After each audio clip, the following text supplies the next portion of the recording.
মহাদেব। লা ইলাহা ইল্লাল্লাহ হক মাওলা। লা ইলাহা ইল্লাল্লাহ। মিয়া ভাই কালো, আজ আমার মনে বড় সাধ জেগেছে। আমি ভক্ত মাঝে জাহেরি খেলতে চাই। ভাই গাজী, আপনি কার সঙ্গে জাহেরি খেলতে চান? একদিন গিয়েছিলাম আপনার ভক্ত মোনাই সদাগরের বাড়িতে একই মুষ্ট ভিক্ষার জন্য। ভিক্ষা তো দূরের কথা, সে আমাদেরকে ঘাড় ধাক্কা দিয়ে বের করে দিয়েছিল। আজও যে সে ব্যথা আমার ঘাড়ে রয়েছে। আছে কিন্তু আপনার পরনো কোনো ভক্ত? মিয়া ভাই কালো, ভক্ত আমার শুধু মোনাই সদাগর নয়, ভক্ত আমার আরো আছে। ওই ছাইনি শহরের বাচ্চা ছানে সেকেন্দার, সে আমাদের দুটি ভাই দয়াল জিন্দা পীর কালু গাজীর নাম শোনা মাত্র মনে প্রাণে ভালোবাসে। শুধু তাই নয় মিয়া ভাই, ওই ছাইনি শহরের বাচ্চা ছানে সেকেন্দার প্রতি বছর আমাদের দুটি ভাই দয়াল জিন্দা পীর কালু গাজীর নামে কিছু সিন্নি করে। ভাই গাজী, যে ভক্ত আমাদেরকে না দেখে মনে প্রাণে বিশ্বাস করে এবং কি প্রতি বৎসর আমাদের দুটি ভাইয়ের নামে সিন্নি করে, সেই ভক্তের দরবারে যাব না, কোন ভক্তের দরবারে যাব? চলুন একটিবার সেই ভক্তের দরবারে চলে যাই। মিয়া ভাই কালো, তাহলে আর বিলম্ব নয়, এই মুহূর্তে আমরা দুটি ভাই দয়াল জিন্দা পীর কালু গাজী চলে যাব ওই ছাইনি শহরে বাচ্চা ছানে সেকেন্দারের শাহী দরবারে। দেখব আমাদের দুটি ভাইকে ওই বাচ্চা কি দিয়ে বিদায় করে। তাই চলুন। মাওলা ইল্লাল্লাহ লা ইলাহা ইল্লাল্লাহ হক মাওলা। লা ইলাহা।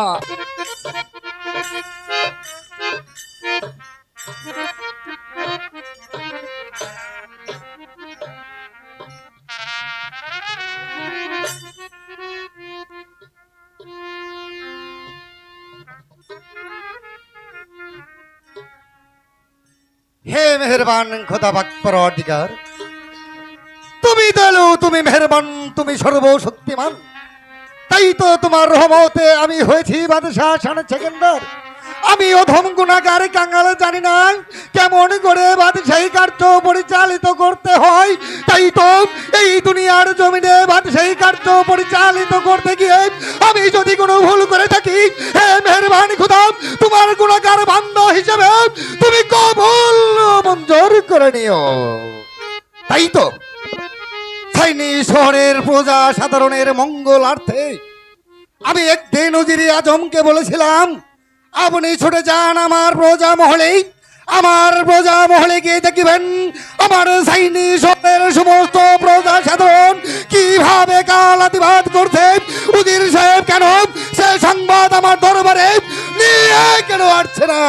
জয় হোক সম্রাটের, জয় হোক সম্রাট।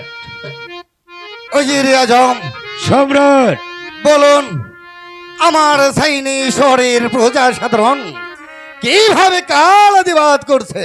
জাফানা, আপনার রাজ্যের সাধারণ গরিব দুঃখী ভূতারা তারা তা সুখে শান্তিতেই বসবাস করছে, আরে তারা তা শুধু আপনারই কোনো গান গেয়ে বেড়াচ্ছে। ধন্য আমার বাদশাহী জীবন, আমার ছাইনি শহরের সমস্ত প্রজা সাধারণ আছে আমার গুরু কীর্তন গিয়ে বেড়াচ্ছে। এমনকি মেহেরবান খোদার কাছে হস্ত তুলে প্রার্থনা করছে বাদশাহ শাহ সেকেন্দারের শুধু মঙ্গল কামনা। উজিরে আজম সম্রাট, একটি কথা মনে রাখবেন, আমার প্রজা সাধারণের যেখানে থাকিবে না খাবার, আপনি হস্ত বাড়িয়ে ওই প্রজাদের মুখে তুলে দিবেন খাবার। আমার ছাইনি শহরের প্রজা সাধারণের যেখানে থাকিবে না বস্ত্র, আপনি পৌঁছে দিবেন বস্ত্র। যদি কারো দরকার হয় ঔষধ, আপনি পৌঁছে দিবেন ঔষধ। এতে যদি আপনি বিশ্রাম যাপন করুন, একটি কথা মনে রাখবেন, ছাইনি শহরের বাদশাহ তার নামে কলঙ্কিত হয়ে যাবে। ঠিক আছে সম্রাট, আমি এই মুহূর্তে সারা রাজ্য আমি তন্ন তন্ন করে দেখবো, যেখানে খাদ্যের প্রয়োজন আমি সেখানে খাদ্য দেব, যেখানে বস্ত্রের প্রয়োজন আমি সেখানে বস্ত্র দেব, আর যেখানে ঔষধের প্রয়োজন আমি সেখানে ঔষধ পৌঁছিয়ে দেব। উজির আজম, সম্রাট, তাহলে আর বিলম্ব নয়, আজকের মতো আমরা দরবার ত্যাগ করব কেমন? তাই চলুন সম্রাট। চলে আসো।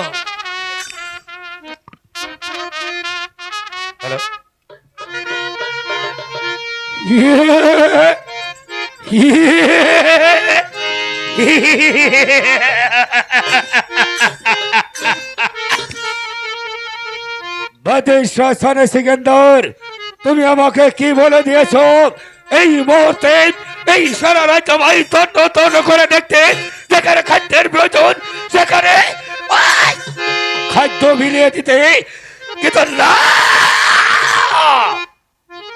না বাদশাহ সিকান্দার, আমি কোথাও কিছু মিলিয়ে দিব না। তুমি হয়তো জানো না বাদশাহ সিকান্দার, আমি যতদিন পর্যন্ত তোমার এই শান্তির রাজ্যে অশান্তির আগুন লাগিয়ে দিতে না পারবো, ততদিন পর্যন্ত আমার এই মনে কোনো শান্তি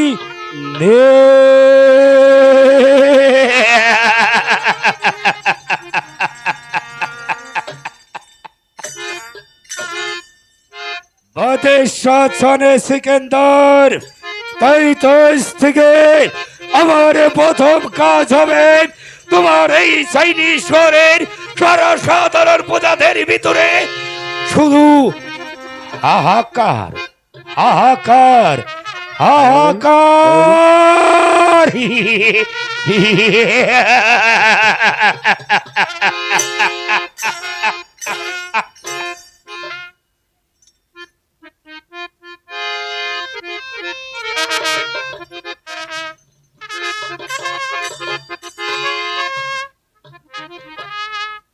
হে মেহেরবানি খোদা পাক পরওয়ারদিগার,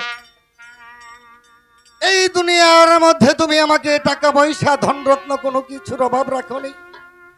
এই দুনিয়ার বুকে তুমি শুধু রেখেছ আমাকে একটি সন্তানের কাঙাল বানিয়ে। হে মেহেরবানি খোদা, আমি কি এমন অপরাধ তোমার দরবারে করেছি যার কারণে তুমি এই দুনিয়ার বুকে আমাকে দিচ্ছ না একটি সন্তান? সেই সন্তান হারা ব্যথা বুকে লালন করে আমি যে আর রাজ্য পরিচালনা করতে পারছি না। হে মেহেরবান, ওই তুমি আমাকে একটি সন্তান দাও, আর যদি সন্তান না দাও তুমি আমাকে মৃত্যু দাও, মৃত্যু দাও, মৃত্যু দাও।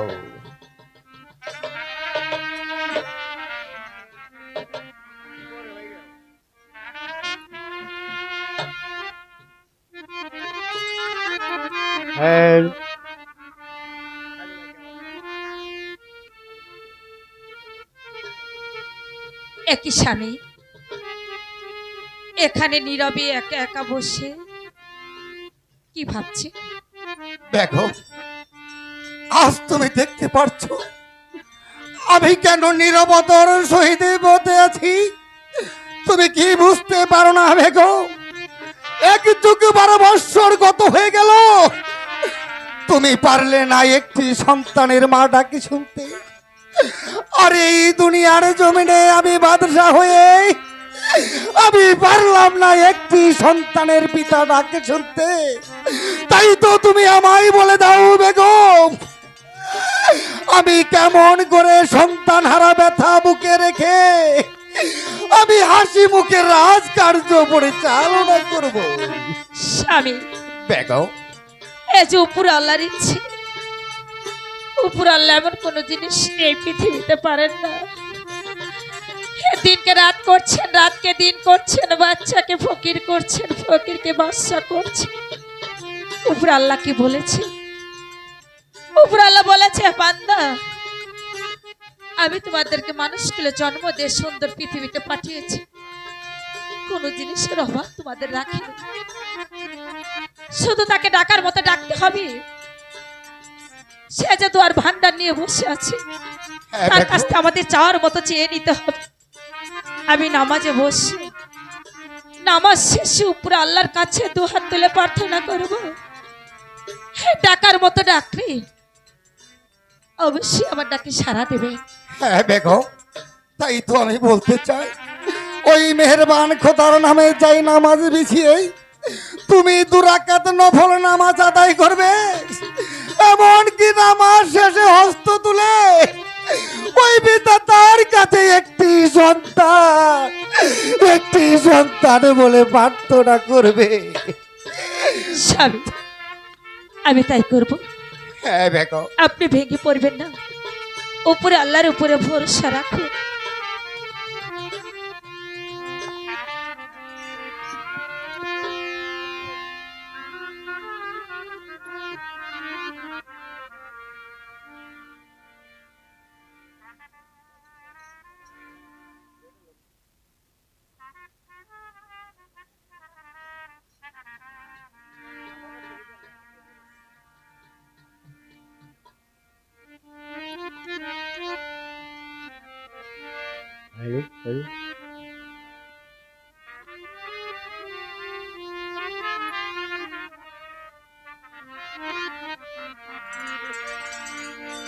হে আল্লাহ, আমি তোমার দরবারে 2 হাত তুলে প্রার্থনা করছি, তুমি আমার ডাকে সাড়া দিও। জন্মদাতা পিতা মাতা ভাগ্যের লেখন বিধাতা, আমার ডাকে তুমি সাড়া দিও খোদা। ওরে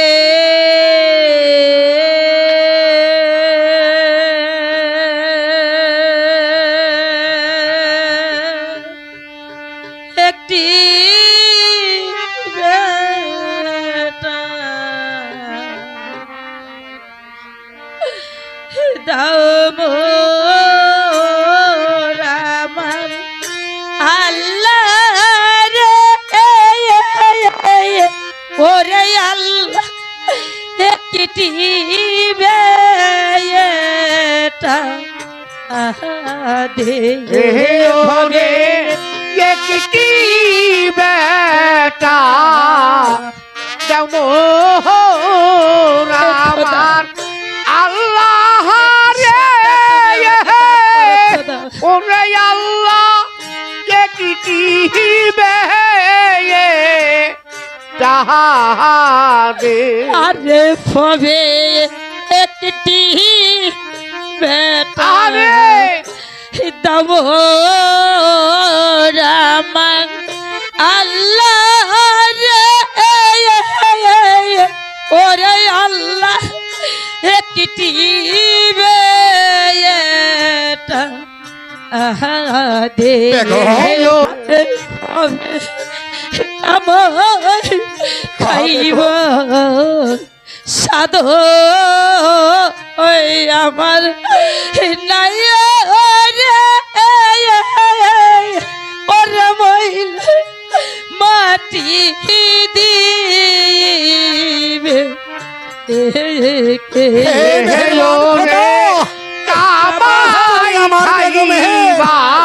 মুনাজাত কবুল করে নাও খোদা। ওরে মইলে মাটি বেকে আরে পাবে সোনা বেটা আরে থাকলে মায়ের পাশে রে, ওরে বেটা কি না কয় রে রে একটি সন্তান মাতা পিতা থাকলে কাজ মায়ের করে থাকে। পাশে রে ওরে বেটা কি না কয় রে আরে পাবে আমি মইলে আমার কর্ণে দিবে রে, ওরা দিবে আল্লাহ না হবে আমি আমাদের কর্ণে শোনাবে আল্লাহ নবীর নাম। আমার তুমি ডাকো গো। দিবে তুমি ডাকো। ওরে দিবে আল্লাহ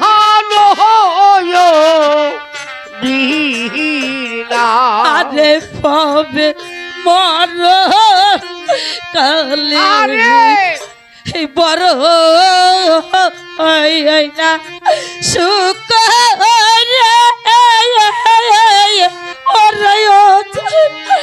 বেটা কে কি বলছো বেগো? রে রে সন্তান যে আমাদের নেই বেগো। বড় তুমি ডাকো বেগো। সুখ রে ওরে ও যার বেটা খায়া রে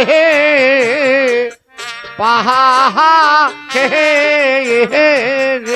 আরে ভবে একটি বেটা দাম আমার আল্লাহ রে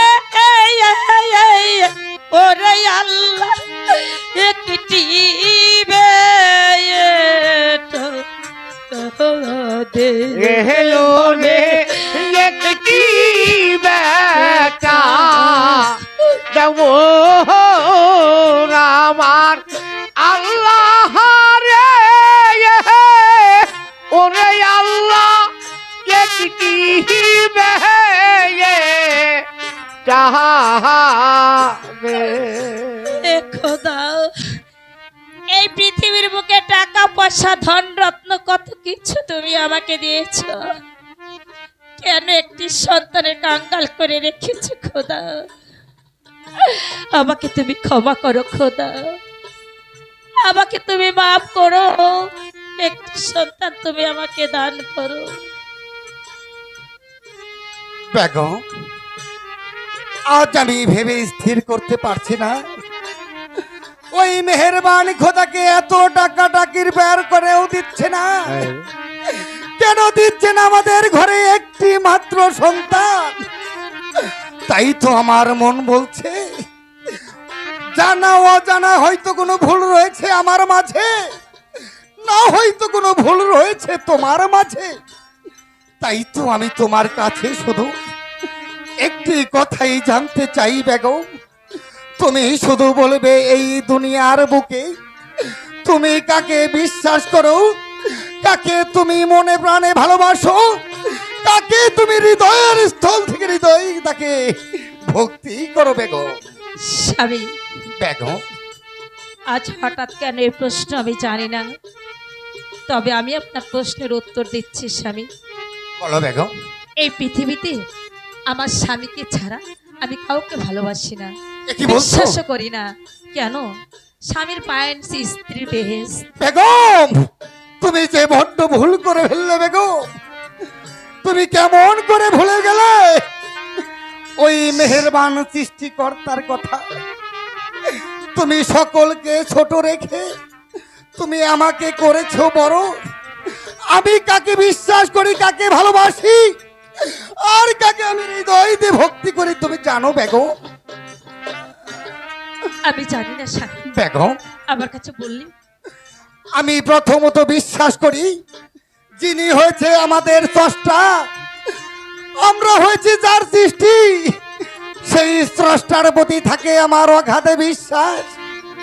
আর যাদেরকে উছিলা করে এই মায়াময় পৃথিবীর রূপ দর্শন করেছি, তিনি হয়েছে আমার জন্মদাতা পিতা, আর হয়েছে আমার গর্ভধারণী মা। আর তৃতীয়বার আমি ভালোবাসি ভক্তি করি ওই মৌলা হযরত আলী আহলে বায়াত পাঞ্জাতন। ওই চরণে সুপে দিয়েছি আমার পচা ধরা দেহ মন। আমি মুর্শিদের কালাম কর্ণে শুনি, মানুষ বদলে সোনার মানুষ হবি, মানুষ রতন করো যতন, সবার উপরে মানুষ সত্য তাহার উপরে নেই, তাই তো আমি নিজেকে সুপে দিয়েছি আমার প্রাণ প্রিয় মুর্শিদ দয়াল পীর জিন্দা কালোয়ার গাজীর চরণে বেগম। স্বামী, আমার পিতা মাতাকে ছোট করে, আমার উপর আল্লাহকে ছোট করে বড় ভেবেছে আমার স্বামীকে। আমি ভুল করেছি, কিন্তু আপনি বললেন ওই দয়াল পীর কালো গাছি, ওই দয়াল পীর কালো গাছের হাতে হাত রেখে আপনি বায়াত হয়েছে, আপনার দেহ মনোপ্রাণ সব কিছু দয়াল পীর কালো গাছিকে সঁপে দিয়েছেন। কিন্তু আমি মানি না। কেন মানি না একটিবার জানতে চাইলেন না? কেন বেগম? তার কারণে দয়াল পীর কালো গাছে হয়েছে করার একটা ফকির। বেগম! আহ! এত বড় স্পর্ধা তোমার, যাকে আমি পীর বলে শ্রদ্ধা করি, যাকে আমি পীর বলে সম্মান করি, যিনি হয়েছেন আমার ভবপারের কর্ণধর, আজ তুমি আমার সম্মুখে দাঁড়িয়ে যে ভাষা প্রয়োগ করেছ, দ্বিতীয়বার যদি শুনতে পাই আমি তোমাকে ক্ষমা করব না বেগম। হে খোদাই, আমি কি করেছি? আমাকে ক্ষমা করুন স্বামী, বেগম, আমাকে ক্ষমা করুন। তুমি আমার কাছে চাচ্ছ ক্ষমা বেগম? এটাও আমি যে যে তোমার গুরুকে চিনতে হয়েছে আর পারিনি। একটি ভুল। তুমি ভুল করেছো যাহার কাছেই ক্ষমা চাইতে হবে তাহার কাছে, আমার কাছে ক্ষমা চাইলে তো তোমার ক্ষমা হবে না বেগম। তাই তো আমার মুর্শিদ হয়েছে ভক্তের অধীনে ভগবান, আমার আজিজ পাগলা বাহের চান, এরাই তো পারে একমাত্র ভক্তের সকল গুনাহ তার কাঁধে নিয়ে ওই ভক্তকে মুক্ত করে দিতে বেগম।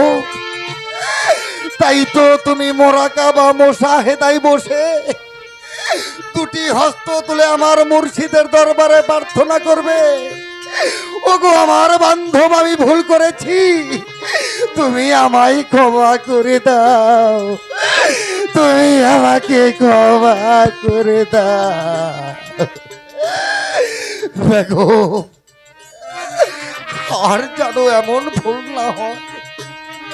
তুমি যে ভুল করেছো, তাই তো আজ আমরা দুজন একসঙ্গে জোড়া যাই নামাজে বিছিয়ে দুরাকাতে নফল নামাজ আদায় করব, এমনকি বিধাতার কাছে একটি সন্তান সন্তান বলে প্রার্থনা করব। ঠিকই বলেছেন স্বামী। চলে এসো তাই বেগম। চলুন।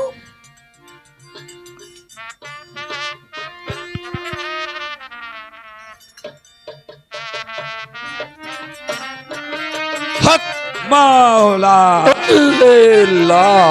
লাই ইলাহা হক মাওলা। ভাই গাজী, ওই না ভাই। ছাইনি শহরের বাচ্চা ছানে সেকেন্দার সে আমাদের দুটি ভাইকে বীর বলে মান্য করে, কিন্তু তারই বেগম জলেখা আমাদের দুটি ভাইকে করার ফকির বলে ধিক্কার দিয়েছে। এর কি কোনো শাস্তি হবে না ভাই? মে ভাই কালো কোন কথা আমার কর্ণে পৌঁছা দিলেন? ওই ছাইনি শহরের বাচ্চা ছানে সেকেন্দার আমাদের দুটি ভাই দয়াল জেন্দা পীর কালু গাজীকে মনে প্রাণে ভালোবাসে, আর তার বেগম তোয়াজ্জলেখা আমাদের দুটি ভাইকে করার ফকির বলে ধিক্কার দিয়েছে। মিয়া ভাই, তাই যদি হয় আমি না রাখিব রাজ্যপাতে, করিব ভানা ভানা, 12টি বছর কাটাইব আমি বলে দানা দানা। ভাই গাজী, মিয়া এর ভাই। চাইতে কি আরো কোনো কঠিন শাস্তি আছে? আছে আছে মিয়া ভাই, আছে, এর চাইতেও কঠিন শাস্তি আছে। আসুন মিয়া ভাই, আমার সঙ্গে হাত তুলুন। ঠিক আছে। হে মেহেরবান খোদা, পাক পরওয়ার দিগার, আমরা দুটি ভাই দয়াল জিন্দা পীর কালু গাজী সত্যিকার অর্থে তোমার নামের পাগল যদি হয়ে থাকি, তাহলে আমাদের দুটি ভাইয়ের মোনাজাত তোমার দরবারে কবুলে মঞ্জুর করে নিয়ে একটি ফেরেশতার দোহার রূপ দিয়ে ওই বাচ্চার পুষ্পের বাগানে পাঠিয়ে দাও। বাচ্চা যেন দেখতে পায় একটি এদিমি ছানা, আর ওই বেগম যেন দেখতে পায় একটি শ্রীগাল ছানা। ভাই গাজী, মিয়া ভাই, এর ভিতরে তো আমি ওই বেগম জলেখার কপালে কোনো দুঃখ দেখতে পেলাম না, তবে কি ওই বেগমের কপালে কোনো শাস্তি হবে না ভাই? মিয়া ভাই, আছে ওই বেগমের কপালে এর চাইতেও কঠিন শাস্তি আছে। ওই বেগম একটি পুত্র সন্তানের জন্য মেহেরবান খোদা তাআলার কাছে রোধন করিতেছে। মেহেরবান খোদা তাআলা ওই বেগমের গর্ভে দান করবে একটি সন্তান, কিন্তু মিয়া ভাই আমি রাখবো না তার বুকে। ওই সন্তান জন্মগ্রহণ করবে ওই কোকাবের বন বাগিনীর দ্বারায়, আর ওই সন্তান লালন পালন হবে ওই ত্রাণঝড়ের নিজাম সদাগরের ঘরে। ভাই গাজী, আমি আপনার শাস্তিতে বড্ড সন্তুষ্ট হয়েছি, তাই তো এখানে আর বিলম্ব নয়, চলুন এবার আমাদের আশ্রমে চলে যাই। মিয়া ভাই, ওই বেগম পুত্র শোকে 12টি বছর পাগলিনী সেজে বনে বনে ঘুরবে, এবার আপনি খুশি হয়েছেন? হ্যাঁ মেয়ে ভাই, আমি বড্ড খুশি হয়েছি। মিয়া ভাই, তাহলে আর বিলম্ব নয়, চলুন আমরা দুটি ভাই আমাদের আস্তানায় ফিরে যাই। হক মাওলা ইল্লাল্লাহ, লা ইলাহা ইল্লাল্লাহ, হক মাওলা লা ইলাহা ইল্লাল্লাহ।